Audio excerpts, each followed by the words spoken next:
What is up? Marshall Sparkman here. I wanted to do another quick video today and talk about tax returns and how to utilize your tax returns to be able to help you get into a better position to buy a house. So we got the tax return season coming in. Everybody's getting excited filing their taxes. If you're looking to buy a house this year or even next year and you're wanting to get in a better position, these tips are going to help you, okay? Do not go blow your money. Don't spend it.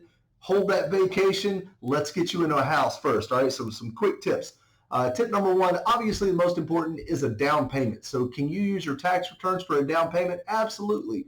Are there down payment assistance programs out there available? Absolutely. There's about 5 or 6 here in Middle Tennessee that can help you out. So you don't necessarily need a down payment, but it brings me to number 2 tip is you can save your money in the bank. It's really good to have money in the bank because if you have any kind of funky scenario going on, like you have a high debt to income ratio or you have lower credit scores, having money in the bank or demonstrating that you have the ability to save money really means a lot. So me as a lender, I'm looking at it like, okay, they've got money in the bank, so they're going to be able to withstand life if it comes their way. So also keep in mind, if you're currently paying $1,200 a month and you're looking to go up to a $1,500 a month mortgage payment, if you don't have any money in the bank, it's telling me you're living check to check. So how are we going to go from $1,200 to $1,500? Just food for thought. So if you demonstrate that you have the ability to save money, it's really going to go a long way. So down payment, saving money. What about paying off debts to qualify?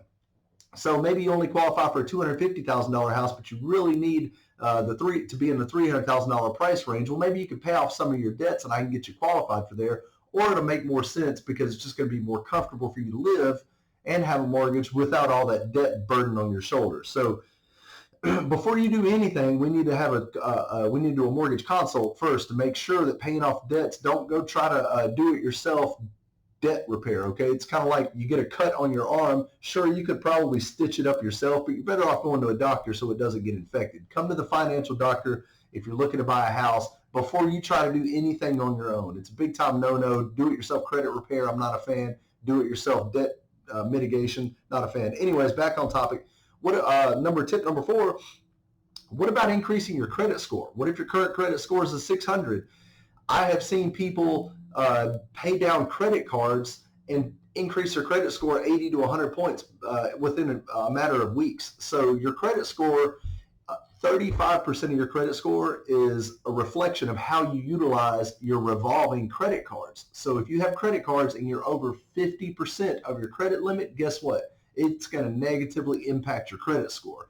So equally as important as paying your bills on time is keeping a low balance on your credit cards. So if you're getting a tax return, I may advise you to pay down your credit cards to increase your credit score. So increasing your credit score could put you in a different loan product. It could make other loan products available for you. It could make it a lower down payment requirement. It could help you with a down payment assistance program or a grant or something like that. It can lower your closing costs. There's all kinds of things that better credit score can do to help. So we're here to help you with that also. Also keep in mind tip number 5 or 6, whatever we're on, closing costs. So you have your down payment for a house, then you have closing costs on top of that. Middle Tennessee average house is about $270,000 right now. Closing cost on a $270,000 house is going to be about $8,000-ish, give or take a little bit depending on multiple variables. But if you're going and asking the sellers to pay your closing costs, sure, it's common in the market that sellers will help with some closing costs, but think about it. If you're going to a house that's going to be competitive, let's say it just hit the market, they've got 5 or 6 people already wanting to look at that house, the sellers are probably not going to be willing to negotiate anything at all with you because they're going to want to get top dollar for their house, just as you would when you go to sell your house, right? So, but if it's a house that's been sitting on the market for a couple of months and it's out in the middle of nowhere, sure, the sellers are probably going to be a little bit more motivated to negotiate and help you pay closing costs. But if you're anywhere in Middle Tennessee, you know it's a competitive market. So you need to go in with a clean, crisp offer that your sellers are going to be like, yes, we want to work with this guy. He is financially stable and sound. He's not asking us to pay a whole bunch of closing costs, etc. So I may tell you, save your money and pay your closing costs. I may tell you to pay off debts. I may tell you to pay down debts. I may tell you to save it for a down payment. It's all going to depend on your scenario, which, I really won't know until we look at the big picture. Another thing to consider, tip number 7 here, I think, is moving expenses. Costs money to move. And if you're going from an apartment or a condo into a house, guess what? You're going to need a lawnmower. You're going to need weed eater. Are you going to need blinds and curtains? And are you going to want to paint? Are you going to have to buy your friends beer and pizza to help you move? You're going to have to pay for a U-Haul truck. There's all kinds of other expenses that are going to take place when you're moving. So we just want to make sure that you're in the best position possible.